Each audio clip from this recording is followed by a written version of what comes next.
வாரிசு வழிவந்த துணை முதலமைச்சரின் கீழ் செயல்படும் இளைஞர் நலன் மற்றும் விளையாட்டு மேம்பாட்டுத்துறை கட்டட கட்டுமான பணி 4 ஆண்டுகளாக நிறைவு பெறாத அவல நிலையில் உள்ளது. இது குறித்து விவரிக்கிறது இந்த செய்தி தொகுப்பு.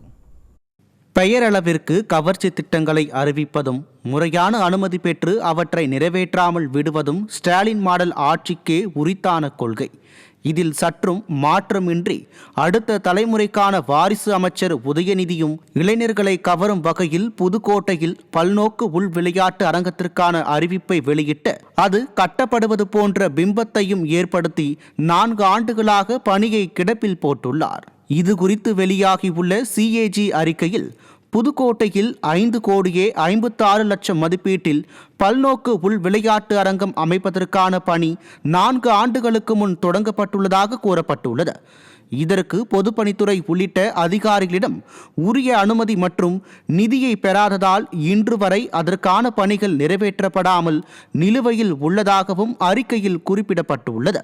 தனது துறையையே சரிவர கவனிக்க இயலாத உதயநிதி எவ்வாறு அனைத்து துறைகளையும் கண்காணித்து மக்களின் நலனை பேணி பாதுகாக்க வாய்ப்பே இல்லை என்பது மக்களின் மனதில் ஐயமின்றி தெளிவாகியுள்ளது.